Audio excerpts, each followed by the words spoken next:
तो दिल्ली दंगों में 53 लोगों की जान गई थी और यह पहला मामला है 6 साल के बाद जिसमें किसी का कन्विक्शन हुआ है, कोई दोषी पाया गया है। हालांकि सजा का ऐलान 23 तारीख को होगा, लेकिन इसके साथ साथ राजनीति भी शुरू हो गई और चर्चा इसी बात को लेकर भी होगी कि 6 साल के बाद एक ही कन्विक्शन और इसी बात को लेकर राजनीति भी। हमारे साथ तमाम मेहमान जुड़ रहे हैं। डॉक्टर अजय आलोक भारतीय जनता पार्टी की तरफ से इस चर्चा में शामिल हो रहे हैं। हुदा जरीवाला पॉलिटिकल एनालिस्ट हैं, वो भी इस पर अपनी भूमिका रखेंगे। आम आदमी पार्टी और एमआईएम इस मुद्दे को लेकर चर्चा में शामिल नहीं होना चाहते, वो इस चर्चा में नहीं है। अजय वर्मा कांग्रेस पार्टी की तरफ से इस पर अपनी भूमिका रखेंगे और विनोद अग्निहोत्री वरिष्ठ पत्रकार भी इस चर्चा में शामिल होंगे। 3 सवाल इस पैनल के सामने और उसके साथ साथ थोड़ी देर में हमारे साथ में कपिल मिश्रा दिल्ली सरकार के कैबिनेट मंत्री भी मेरे साथ जुड़ने वाले हैं, क्योंकि दिल्ली दंगों को लेकर उनकी भूमिका को लेकर भी सवाल उठाए गए थे और वो कई और भी मुद्दे इसमें जोड़ना चाहते हैं, उस पर उनसे भी चर्चा करेंगे। लेकिन मामला अब मजहबी बनता जा रहा है, क्योंकि सवाल सीधे सीधे उठाया जा रहा है कि अगर ताहिर की जगह कपिल होता तो हो सकता है कि फैसला कुछ और होता। पहला सवाल हमारा इस पैनल को यही होगा कि क्या इस पूरे मामले को मजहबी बनाना क्या सही साबित होगा? आखिरकार कौन इस मामले को मजहबी बना रहा है? दूसरा सवाल, केजरीवाल और कांग्रेस को लेकर भी अब भारतीय जनता पार्टी ने इस पूरे मामले को घेरना शुरू कर दिया है और खास करके पंजाब को लेकर। तो ताहिर हुसैन के कन्विक्शन के बाद केजरीवाल और कांग्रेस को घेरना क्या एक सियासी चाल है? दूसरा सवाल। और तीसरा सवाल, इस पूरे मामले को लेकर अब क्या पंजाब के भीतर भी सियासी राजनीति के लिए जाएगी और उसको लेकर भी घेरने की कोशिश होगी? इस पर हम चर्चा करेंगे, लेकिन चर्चा शुरू करने के पहले कपिल मिश्रा इस वक्त हमारे साथ जुड़ रहे हैं। दिल्ली सरकार के मंत्री है कपिल मिश्रा जी। पहला सवाल मेरा यही होगा इस पूरे कन्विक्शन को लेकर। पहली केस है 53 में से कि जिसमें कोई कन्विक्शन दिखाई दे रहा है, जिसमें सरकार के तरफ से दोषी पाए गए 5 लोग और उसमें ताहिर हुसैन भी शामिल है। आपकी पहली प्रतिक्रिया क्या है? देखिए, बहुप्रतीक्षित ये न्याय फाइनली जाकर हुआ है एक पर्टिकुलर केस में, जिसमें सभी को पता था अंकित शर्मा जी को ताहिर हुसैन के घर में ले जाया गया, 51 बार चाकुओं से उनको गोदा गया और शव को नाले में फेंक दिया गया। 2 दिन बाद वो शव नाले से निकला और वो दृश्य पूरे देश ने देखा, दिल्ली ने देखा। तो ये एक तरह से इसमें अपराधी कौन है ये पूरी दिल्ली जानती थी, पूरा देश जानता था। लेकिन न्याय की अपनी एक प्रक्रिया होती है, वो प्रक्रिया पूरी हुई है, ताहिर हुसैन दोषी सिद्ध हुआ है। लेकिन मैं ये कहना चाहता हूं कि ताहिर हुसैन दिल्ली दंगों का एक एक्टर है, लेकिन इसके मास्टरमाइंड, इसके डायरेक्टर और भी बहुत सारे लोग हैं और या तो कानून की अदालत में, अन्यथा ईश्वर की अदालत में उनका भी न्याय होना अभी बाकी है। तो इसका मतलब आप ये कहने की कोशिश कर रहे हैं कि अभी तक दिल्ली पुलिस ने ठीक से जांच नहीं की है, क्योंकि इसमें 53 में से ये पहला मामला है जिसमें कन्विक्शन मिला है, बाकी मामलों में नहीं मिला है। और आप कह रहे हैं कि कॉन्स्पिरेटर तो अभी तक पकड़े ही नहीं गए।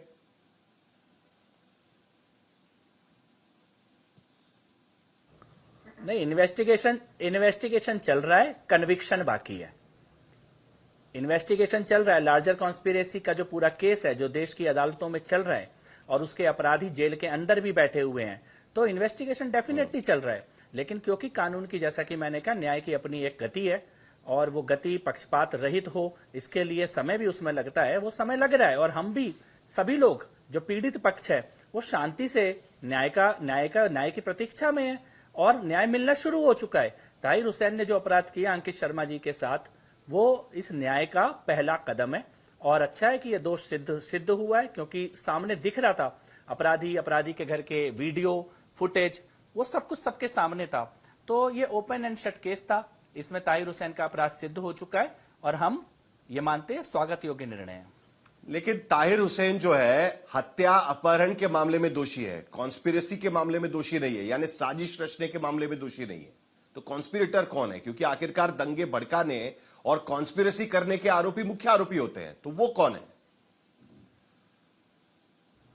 इसीलिए तो मैं कह रहा हूं आपसे, मेरी बात ही यहीं से मैंने शुरू की है कि एक पर्टिकुलर इंसिडेंट में एक मासूम आईबी ऑफिसर का जो मर्डर हुआ उसका फैसला आया है और बहुत फैसला, लार्जर कॉन्स्पिरेसी का फैसला आना और अपराधी और मास्टरमाइंड जिन्होंने सड़कें बंद करवाने का पाप किया, जिन्होंने लोगों को भड़काने का, सड़कों पे आने का, आग जलाने का, दंगा करवाने का, उसकी जो कॉन्स्पिरेसी जो लोग कर रहे थे, जो बार बार इनके पक्ष में खड़े हो रहे थे, जो अपराधियों को बेगुनाह साबित करने का नैरेटिव मीडिया में पत्रकारों के माध्यम से, चुनिंदा पत्रकारों के माध्यम से, कुछ वकीलों के माध्यम से, कुछ एनजीओ, कुछ एक्टिविस्ट, कुछ लेखक विचारकों के माध्यम से जो इकोसिस्टम जिहादी और आतंकवादी को बेगुनाह साबित करने का नैरेटिव चलाता है, उनमें से कई लोग न्याय की अदालत में साबित होंगे, लेकिन बहुतों का न्याय ईश्वर की अदालत में होगा। नहीं, लेकिन मतलब आप ये कहने की कोशिश कर रहे हैं कि नहीं, मैं ये कहने की कोशिश कर रहे हैं कि जो लेखक है, पत्रकार है, जो एक्टिविस्ट है, जो सीए एनआरसी के खिलाफ आंदोलन कर रहे थे, वो सारी इस पे कॉन्स्पिरेटर्स है, उन्होंने दंगे भड़काए यहां पर। साहिल जी, मेरा जो कहना है वो बड़ा सिंपल है। इस देश में एक इकोसिस्टम है जो जिहादियों को मासूम बताने का पाप बार बार करता है, उसके लिए, और उसमें उसके मीडिया में बैठे हुए लोग भी हैं, पत्रकार जगत में, न्याय जगत में, वकालत में, और ये एक खुला हुआ सच है। मैं कोई ऐसी बात नहीं बोल रहा जिसमें किसी को कोई अचंभा हो जाए या कोई सरप्राइज हो जाए। दिल्ली दंगों के एक फैसले का न्याय हुआ है, हम लोगों ने सबको बहुत पीड़ा है। 6 साल पहले की घटना है, लेकिन ऐसा लगता है कल ही हो, जब आईबी ऑफिसर अंकित शर्मा को घसीटा गया था, उनको लेके जाया गया था, जब सड़कें बंद कर दी गई थी, जब दुकानें जलाई गई थी, दिलबर नेगी जैसे मासूम उत्तराखंड के बालक को पहले हाथ पैर काटे और उसके बाद जिंदा जला दिया गया। वो सब चीज ऐसा नहीं है कि वो कोई बहुत पुरानी बात हो चुकी है। उसकी पीड़ा, उसका कष्ट, अभी हम लोगों की आंखों में उसके आंसू अभी सूखे नहीं है।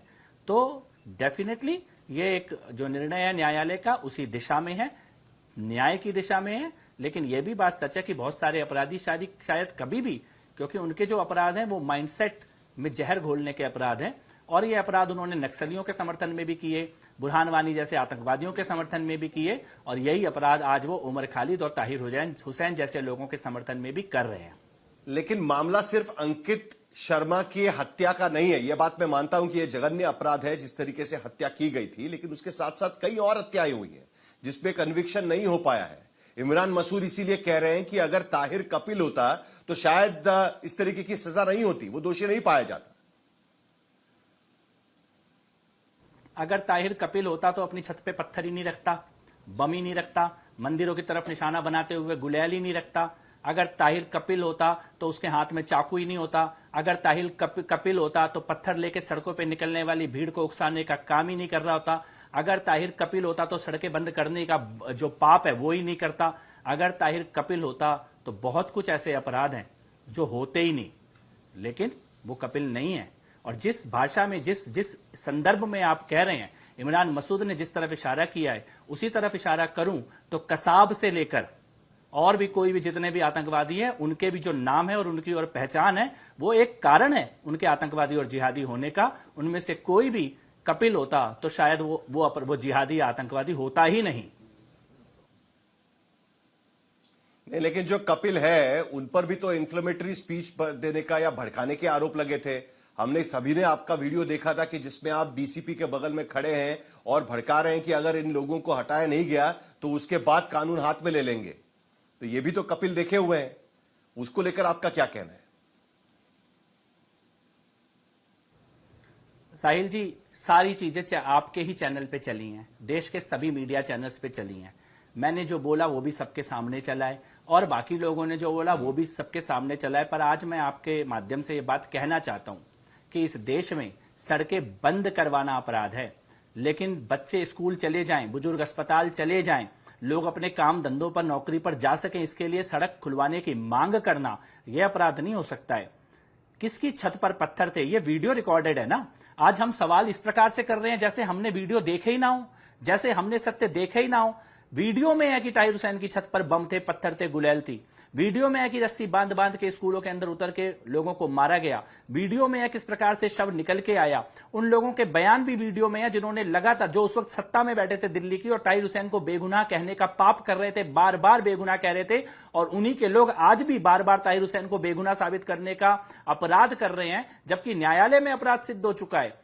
तो मुझे यह लगता है कि आज हम मुद्दे को कितना भी डाइवर्ट करने की कोशिश करें, लेकिन 6 साल से यही झूठा नैरेटिव चलाने की कोशिश की जा रही है कि अपराधी कौन।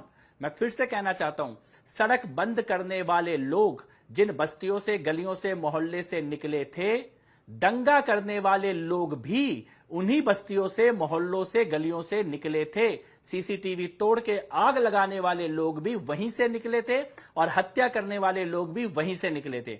ये कोई विवादित विषय नहीं है, यह तथ्य में, स्पष्ट में, सूर्य के प्रकाश की तरह साबित हो चुका सत्य है।